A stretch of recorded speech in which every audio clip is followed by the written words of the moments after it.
Saudara-saudari, marilah kita mendengarkan renungan dengan judul Memiliki Belas Kasihan, yang berdasarkan pada Injil Lukas bab 10 ayat 29 dan 37. Tetapi untuk membenarkan dirinya, orang itu berkata kepada Yesus, "Dan siapakah sesamaku manusia?" Jawab orang itu, "Orang yang telah menunjukkan belas kasihan kepadanya." Kata Yesus kepadanya, "Pergilah dan perbuatlah demikian." Dalam nama Bapa dan Putra dan Roh Kudus. Amin. Saudara-saudari terkasih dalam nama Tuhan Yesus Kristus, Yesus melakukan berbagai cara untuk membuat para pendengarnya sadar dan mulai berubah. Salah satunya lewat kisah seorang Samaria yang baik hati. Kisah tentang orang Samaria yang baik hati merupakan salah satu kisah yang sangat menarik. Diceritakan bahwa ada seorang yang turun dari Yerusalem ke Yerikho. Ia jatuh ke tangan penyamun-penyamun yang bukan saja merampoknya habis-habisan, tetapi yang juga memukulnya, dan yang sesudah itu pergi meninggalkannya setengah mati. Kebetulan ada seorang imam turun melalui jalan itu. Ia melihat orang itu, tetapi ia melewatinya dari seberang jalan. Demikian juga seorang Lewi datang ke tempat itu. Ketika ia melihat orang itu, ia melewatinya dari seberang jalan. Lalu datang seorang Samaria yang sedang dalam perjalanan ke tempat itu, dan ketika ia melihat orang itu, tergeraklah hatinya oleh belas kasihan. Lalu ia pergi kepadanya dan membalut luka-lukanya, sesudah ia menyirami dengan minyak dan anggur. Kemudian ia menaikkan orang itu ke atas keledai tunggangannya sendiri, lalu membawanya ke tempat penginapan dan merawatnya.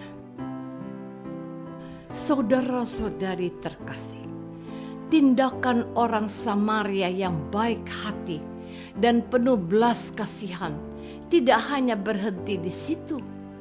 Keesokan harinya, ia menyerahkan 2 dinar kepada pemilik penginapan itu. Katanya, "Rawatlah dia, dan jika kau belanjakan lebih dari ini, aku akan menggantinya waktu aku kembali." Kemudian Yesus bertanya kepada ahli Taurat yang hendak mencobai Yesus, "Siapakah di antara ketiga orang ini menurut pendapatmu adalah sesama manusia dari orang yang jatuh ke tangan penyamun itu?"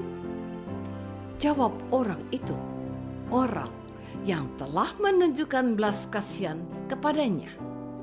Kata Yesus kepadanya, "Pergilah dan perbuatlah demikian."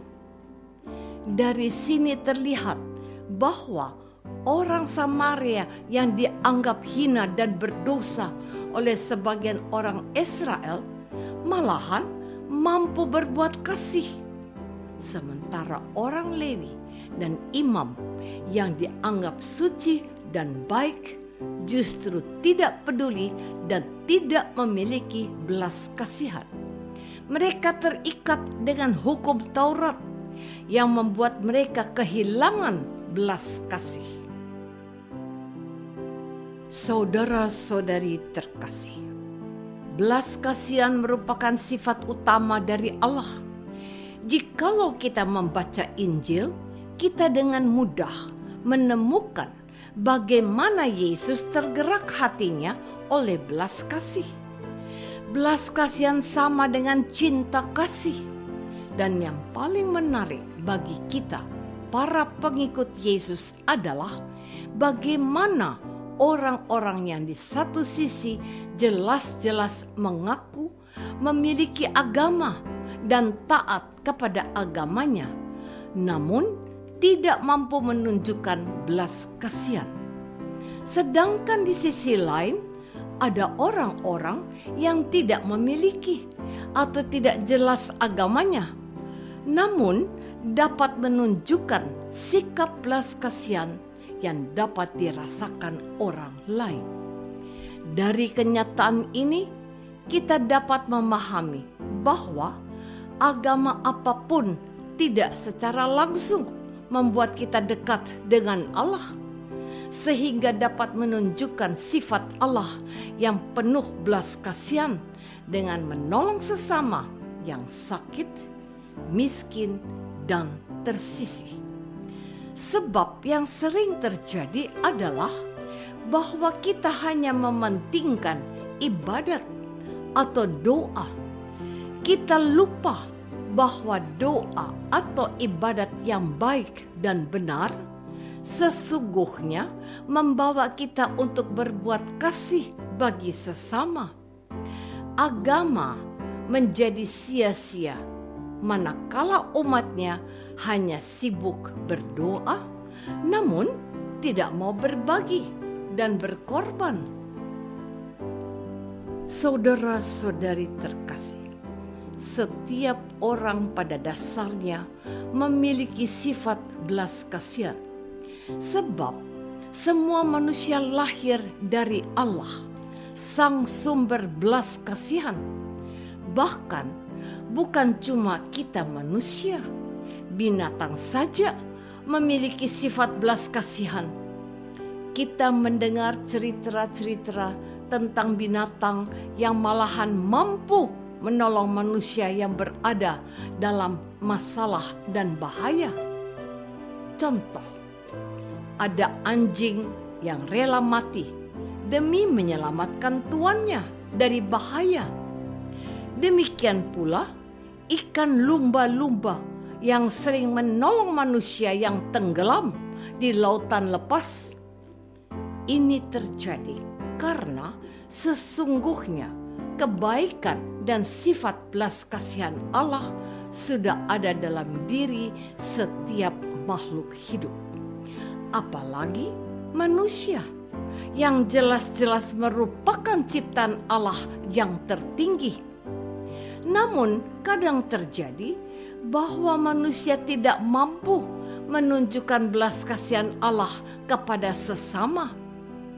Sebab bisa terjadi bahwa kita umat Katolik dan Kristen lebih sibuk dengan urusan kita masing-masing. Pada saat kita sibuk dengan urusan kita masing-masing, sifat belas kasihan Allah itu menjadi sulit untuk tumbuh dan berkembang. Akibatnya, sifat belas kasihan yang kita miliki lama-kelamaan akan memudar dan bahkan bisa hilang. Apakah kita sudah berusaha untuk memancarkan kasih Allah dengan mengembangkan sifat belas kasihan yang ada dalam diri kita? Marilah kita berdoa. Tuhan Yesus Kristus, Engkau memuji sikap orang Samaria yang penuh dengan belas kasihan kepada sesama. Tuhan, kami mohon ampun, sebab sebagai umat-Mu seringkali kami gagal untuk menunjukkan sifat belas kasih kepada sesama. Terkadang kami lebih sibuk dengan urusan kami sendiri. Doa ini kami persembahkan dalam nama Yesus, Tuhan dan pengantara kami. Amin. Semoga kita semua selalu dinaungi dan dibimbing oleh berkat Allah yang Maha Kuasa, Bapa dan Putra dan Roh Kudus. Amin.